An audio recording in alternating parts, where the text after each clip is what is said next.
welcome back to Martin's Models, and as promised, we're going to have a look this time at one or two of my submarines. Now it's a short video, it won't keep you very long, and I hope you're faring well in this lockdown. Pretty awful, but any case, let's just have a look at this submarine, one of my best submarines on the water. It's a Nacken class submarine, which is a Swedish sub built in about 1978. Diesel electric, very quiet, designed to operate in the Baltic at sort of about 500 feet to hunt out Russian submarines, that sort of stuff. And whether you know or not, they did split this in half, made it longer, and put a Stirling engine in which recycles its own gases, so therefore it didn't have to surface very much after that, and could stay underwater for a very long time. But this particular one, it's an OTW mould, and the tube inside is one I designed myself, which we'll have a look at in a moment. But it's about 1.65 metres long, just under 8 foot or under 6 foot, sorry, 5.5 feet or something like that. So pretty big size. But what makes this boat really impressive is the beam on it, which is 8 inches or so, which makes it a monster, and it looks unbelievable when it's in the water. So great boat, you know, when it's underwater. But any case, just crack on. The boat features on this is navigation lights it's got, which go on and off when she goes underwater. Don't need to use anything on the controller, on the transmitter. There's a little float switch in here again. When that raises, obviously the lights go out. And another one operates the periscope, and a little light comes on the top of the periscope here, and up periscope, and it's very low tech, just a big cork on the bottom of here, so when she goes under, up it comes. No fancy electronics or anything like that to go wrong or anything like that, just simple stuff. Now, apart from the fact that the boat operates magnificently underwater, the other great feature of this boat is it has a camera on it, an FPV camera, which I recently moved in a little bit of a refit. It used to be on the bow here, but the trouble is with the camera, once it goes underwater, unless the water is incredibly clear, you can't see anything. One of the reasons why you don't have windows in submarines, because you can't see anything underwater. But if the water is clear, maybe a swimming pool or something like that, you do get, you know, a fantastic view. And what I did is I repositioned that FPV camera and put it in the conning tower. So now I can actually see the deck and then fantastic bow wave as she's going along, and I get that sensation of her going underwater. And you can use, you know, goggles or a screen, something like that, as you would do in a drone, exactly the same. The only problem with it is that it operates on 5.8 gigahertz, which unfortunately you don't get any signal underwater. So here's my aerial, which you'll probably be familiar with. It's down the sort of area you'll get on maybe a drone or something like that, and I've utilised that, made it look a bit like a periscope. As long as that's above the water, you know, you get the pictures you want. So that's what it does. So, and it's quite a good gimmick. You know, find people quite like it when I'm down at the river. I give them the goggles or something like that, and they can have a look through it, and they see all sorts of stuff, which is great. So, anyways, that's the features on this boat. What I'm going to do now is I'm going to show you the X-fins at the back, how they operate, and the fact is that they enable this boat to turn incredible underwater, and it keeps on a level trim as well, because the fins itself are so effective on a boat like this. And obviously show you the propeller, and then show you the inside of the boat, the watertight tube and that. So let's see.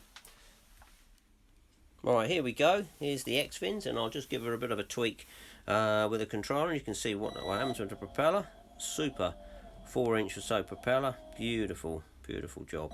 And as you may well know, this is an OTW mould. So if you wanted to build it, you know, you can do so. Now with the X-fins, if we do a bit of trimming, you can see both these X-fins, both the fins work in unison together, so you get sort of double the effectiveness. And on the rudder, you can see, look at that, amazing. And that gives you virtually twice as much area as you would do with a normal conventional boat. And the other thing is, of course, it does have an auto trim on it, So if I just tilt the boat up a bit, I don't know whether you can see that or not. There you go. And that makes it absolutely fantastic when she's in the water, and responds really well. And I'll just give you a quick view of the whole boat. Absolutely massive submarine. Really will you know, give the crowd a bit of what they want with something like this. Show you up there the 6 torpedo tubes. Camera used to be there on the front, as you can see.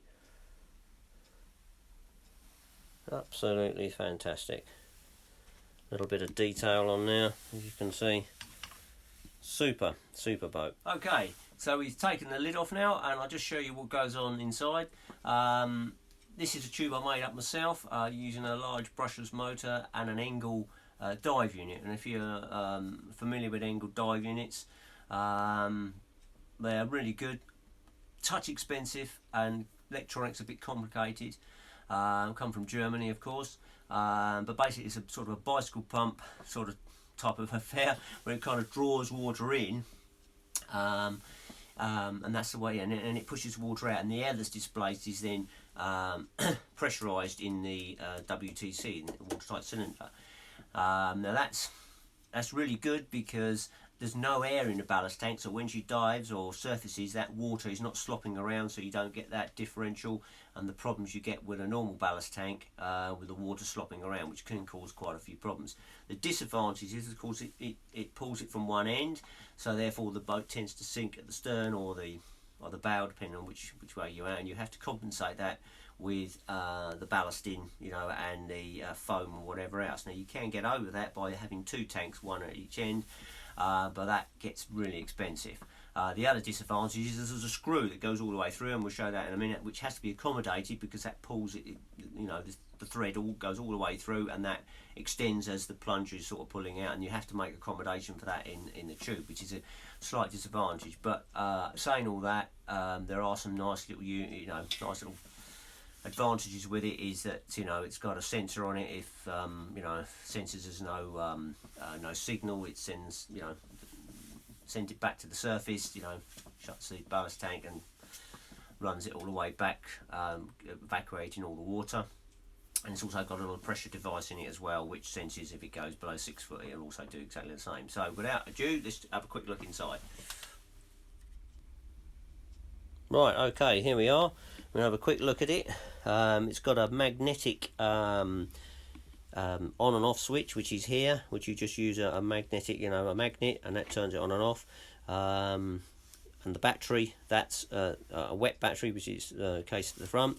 There's the pressure valve there, which senses how deep it goes, and it'll send it back to the surface if necessary. Obviously the receiver there, a little bit of electronics, and the level device here, which controls the X-fins. Here's the Engel unit here. I think it's about 950 cubic centimetres, something like that. And a large brushless motor here, which I think is about 450 kVA. Now I have to restrict that a little bit on the transmitter because the propeller is so large, it just doesn't need much power. A little bit of little few rotations, and it's going fast enough. But there you have it. There's controls for the X-fins. Here, just 2 servos. That's all it needs. And your drive unit here. And what I've used here is I've used a very common coupling, and the reason for that is that I'd rather the coupling break if there's too much power, too much torque on there, than it cause any other damage, you know, in the boat. So, and it's also easy to get out because there's a quick release mechanism here, and this whole tube will come out. So so there you have it. Let's get it back into focus. Okay then, guys, that's the Nacken class submarine, one of my best models. Works unbelievable, enjoy every moment of it when it's in the water. And if you want to see some more details of that, just go onto my site and have a look, and you can see for yourself how good it is. and obviously you go onto the OTW site, and you can see a lovely video of it when it's underwater. They're absolutely superb model to run. And if you want to build one, well, get in touch with Bob Dimmick at OTW, and I'm sure he'll send you out some fantastic molds, and you can go from there. So that's it on this one, and I think on the next one we'll have a look at one of the German subs. That'll be good, won't it? So catch you later in the next one in a few weeks' time, possibly. See you later.